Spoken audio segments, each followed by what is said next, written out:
ठाकुर जी हमको कब कब अच्छे लगते हैं? जब जब सब हमारे अनुकूल चल रहा है। बिहारी जी आपसे बढ़िया कोई नहीं है, सब बहुत अच्छे हैं। लेकिन जैसे ही प्रतिकूल स्थिति आती है भय लगने लग जाता है। वास्तव में आपको भयभीत नहीं होना है उनसे जो परीक्षा ले रहे हैं, बस परीक्षा को बुद्धि लगा करके पार करना। जीवन में आई हुई परीक्षा में आप निर्णय कैसा लेते हैं, ठाकुर जी उससे प्रसन्न होते हैं। ठाकुर जी तो एक टास्क बना करके आपके जीवन में भेज देते हैं और फिर ठाकुर जी इच्छा उनकी ऐसी होती है कि आप उससे निकलो, आप उसको पार करो। लेकिन जब हम भयभीत हो जाते हैं, जब हम उस स्थिति से भागने लग जाते हैं, तो ठाकुर जी बहुत निराश होते हैं। इसको इतनी कथाएं सुनवाई, आजकल तो इसके फोन में यूट्यूब में भी हम सब संत जनों की वाणी भेजते रहते हैं, फिर भी इतना विचलित हो रहा है, इतना परेशान हो रहा है, इतना दुखी हो रहा है। लेकिन जीवन में आई हुई परिस्थिति को परीक्षा मान करके और निर्णयात्मक बुद्धि से जब उसको पार कर लेता है कोई व्यक्ति, विचलित नहीं होता, ठाकुर जी उससे बहुत प्रसन्न होते हैं। इसलिए हमारी प्रार्थना बंधुओं,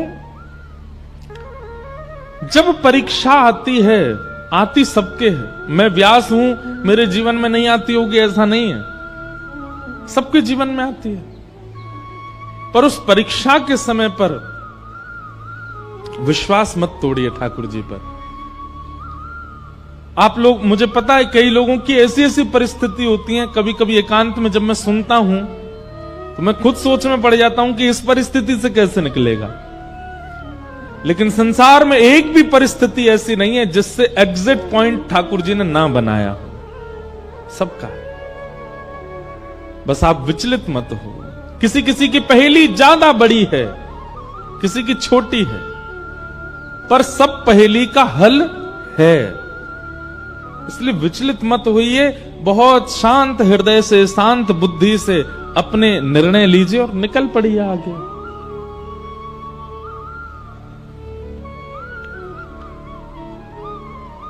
ठाकुर जी की प्रसन्नता नाम जप से है, ठाकुर जी की प्रसन्नता वैष्णव तिलक धारण से है, ठाकुर जी की प्रसन्नता एकादशी व्रत धारण से है। लेकिन ठाकुर जी की अति प्रसन्नता है कि जीवन में आने वाली विचलनताओं में आप धैर्यपूर्वक खड़े हो। जीवन में आने वाले उतार चढ़ाव को आप बड़ी आसानी से पार कर रहे हो। ठाकुर जी उससे अति प्रसन्न होते हैं।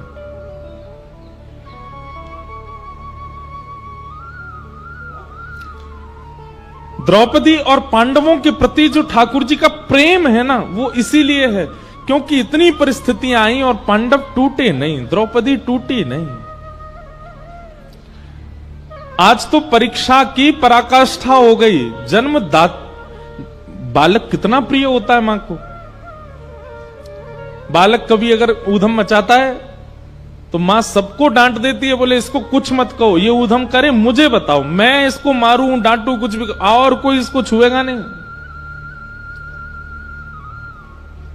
कई बार मां ऐसा बोल देती है टीचर्स को भी कि ज्यादा ऊधम मचाए तो आप इसको देख लेना, लेकिन फिर थोड़े अगर वही टीचर उसको पीट पाट दे तो फिर मां फिर लड़ने आ जाती है। बोले आपने इसको क्यों मारा? बोले इसने होमवर्क नहीं किया। तो बोले आप मुझे बताओ, आप क्यों मार रहे हो? मां कभी नहीं देख सकती कि उसके पुत्र को उसके अलावा कोई और डांटे। पर यहां द्रौपदी के 5 बालक मार दिए गए और वो हत्यारा सामने खड़ा है और द्रौपदी क्या कर दो। कल हमने इसी विषय पर बृहद चर्चा की थी। 5 बातें कही, धर्मम न्यायम शकरुणम निर्वलीकम समम महत। द्रौपदी की बात में धर्म है, न्याय है, करुणा है, समता है। ठाकुर जी उससे प्रसन्न हो गए और भगवान ने अपना नाम द्रौपदी को प्रदान किया। अश्वत्थामा पकड़ा हुआ था। अर्जुन बोले अब क्या करें? तो आधी दाढ़ी मूंछ और शिखा छेदन करके उसको सभा से निष्कासित कर दिया। भगवान बोले भैया अब तुम्हारा सब सुलह हो गया है, महाभारत युद्ध तुम लोग जीत गए हो, अब हस्तिनापुर की गद्दी पर बैठो, आनंद करो, अब मुझे आज्ञा दो, बहुत दिन हो गए हैं मैं द्वारिका से बाहर हूं, अब मैं वापस द्वारिका जा रहा हूं। ठाकुर जी जैसे ही रथ में आरूढ़ होकर के द्वारिका को प्रस्थान करने लगे, इतने में ही अर्जुन की पुत्र वधू, अर्जुन के पुत्र का नाम अभिमन्यु और अभिमन्यु की पत्नी उसका नाम उत्तरा। उत्तरा भगवान की ओर दौड़ी दौड़ी चली आ रही है और दोनों भुजाएं उठाकर के ठाकुर जी से क्षमा याचना करती हुई रक्षा की कामना कर रही है। पाहि पाहि महायोगिन देव देव जगतपते नान्यम तद्भयम पश्ये यत्र मृत्यु परस्परम। हे नाथ मेरी रक्षा करो। भगवान बोले अभी द्रौपदी को मुक्त किया, अब ये कौन रोने लगा? तभी देखा कि पुत्र वधू अभिमन्यु की वधू रोती हुई आ रही है। भगवान ने तुरंत कहा उत्तरा क्या बात है, क्यों रो रही हो? बोले देखिए ना, जिस अश्वत्थामा को अभी सभा में अपमानित करके बाहर निकाल दिया, उसी ने ब्रह्मास्त्र छोड़ दिया है मेरे गर्भ के बालक को मारने के लिए। भगवान ने जैसे ब्रह्मास्त्र को देखा तो अंगुष्ठ मात्र एक और रूप धारण किया। एक रूप से तो सामने खड़े हैं और एक रूप से अंगुष्ठ मात्र रूप धारण करके गर्भ में प्रवेश किया और भगवान की गदा का नाम है चक्रा। क्या नाम है? ठाकुर जी की गदा का नाम है चक्रा। अपनी चक्रा नाम की गदा को ठाकुर जी ने द्रुत गति से घुमाया और गर्भ के उस बालक की रक्षा हुई। बहुत सावधानी से सुनिए सब लोग। भगवान ने उस गर्भ के बालक की रक्षा की।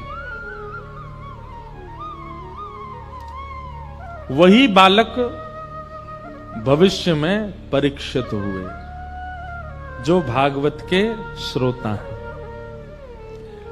हमारे पूज्य पिताजी महाराज के गुरुदेव अनंत श्री विभूषित श्री रामानुज प्रपन्नाचार्य गुरुजी महाराज, मेरे दादा गुरुदेव,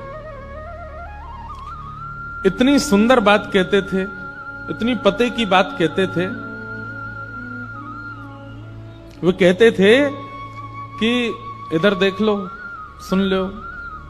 वे कहते थे कि जिस गर्भ में ना जाना पड़े उसकी सारी योजनाएं सारे शास्त्र बताते हैं।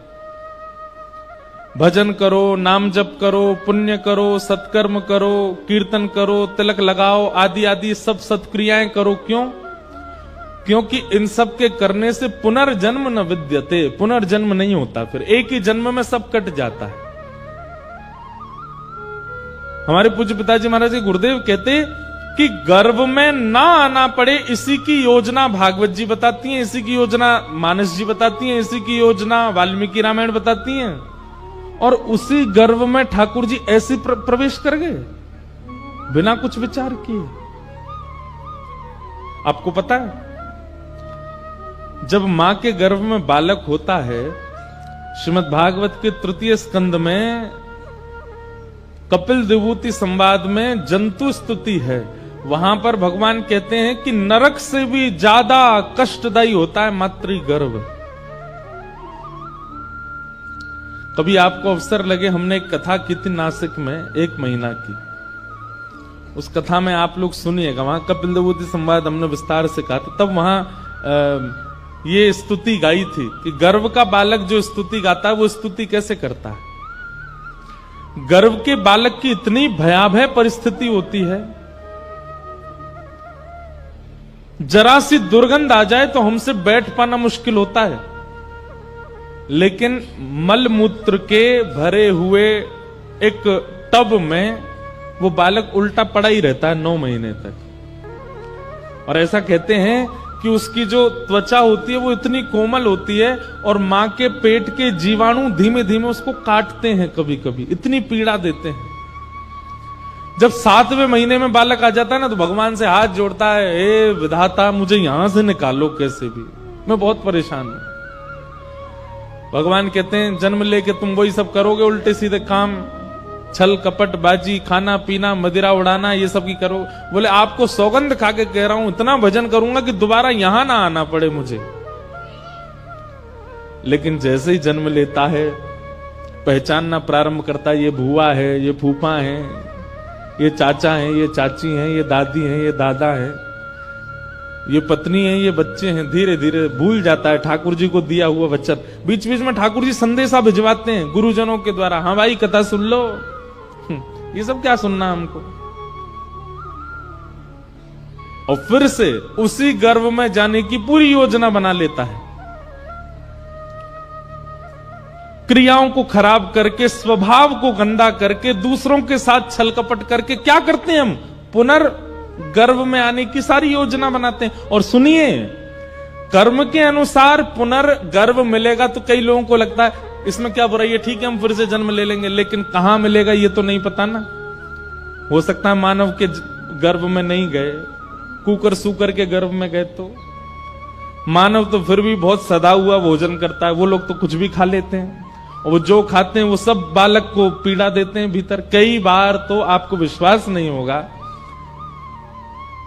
जन्म देके जानवरों की जो माताएं होती हैं वो जन्म देके अपने बालकों को ही खा जाती हैं। अब सोचो, कोई आना चाहता है, पुनर्जन्म लेना चाहता है, लेकिन फिर भी अपनी क्रिया नहीं सुधारता, स्वभाव नहीं सुधारता, अपने वचन नहीं सुधारता, अपने नियम नहीं सुधारता, योजना पूरी बनाता है पुनर्जन्म की। तो पूरी बात हम ये कहना चाहते हैं कि पुनर्जन्म ना लेना पड़े, उसी की योजनाएं सारी बताई गई। मातृगर्भ में ना आना पड़े, पीड़ा ना सहनी पड़े, उसी की योजना सब बनाते हैं। तो फिर भगवान कैसे उत्तरा के गर्भ में प्रवेश कर गए? हमारे पूज्य गुरुदेव भगवान, दादा गुरुदेव भगवान कहते कि भैया परीक्षित राजा है इसलिए बचाने गए? नहीं। परीक्षित अर्जुन का होने वाला नाती है इसलिए बचाने गए? द्रौपदी के पुत्रों को भी बचा सकते थे ठाकुर जी। ये उत्तरा के गर्भ के बालकों को क्यों बचाया भगवान ने? तब गुरुदेव भगवान कहते हैं क्योंकि ठाकुर जी को पता है कि भविष्य में मेरी कथा का प्रथम श्रोता होगा, ये मेरी कथा का श्रोता बनने वाला। ठाकुर जी को अपना कथा का श्रोता इतना प्रिय है कि उस प्रिय श्रोता की रक्षा के लिए गदा लेकर के ठाकुर जी गर्भ में प्रवेश किए और ब्रह्मास्त्र को नष्ट कर दिया। इसलिए आप यदि कथा में बैठे हैं तो अपना सौभाग्य मनाइए। ठाकुर जी को श्रोता इतने प्रिय हैं कि श्रोताओं के लिए ठाकुर जी गर्भ में प्रवेश करके रक्षा कर देते हैं। और केवल श्रोता की रक्षा नहीं करी है भगवान ने, वहां वक्ता श्री शुकाचार्य जी महाराज, उन्होंने भी जन्म बाद में लिया, गर्भ में मातृ दर्शन, भगवत दर्शन पहले किया।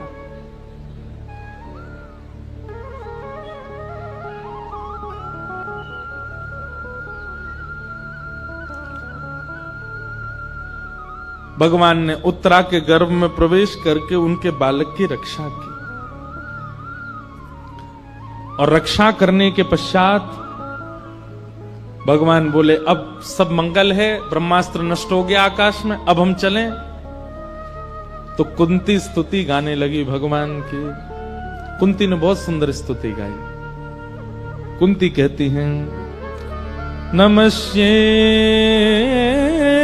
पुरुषं पाद्यम ईश्वरं प्रकृते परम अलक्ष्यं सर्वभूतानामन्तर्बहिरवस्थितम् माया जवनिकाच्छन्नः आज्ञादोक्षजमव्ययम् न लक्ष्यसे मूढदृशाम् नटो नाट्यधरो यथा कि तथा परमहंसानां मुनीनाममलाशनां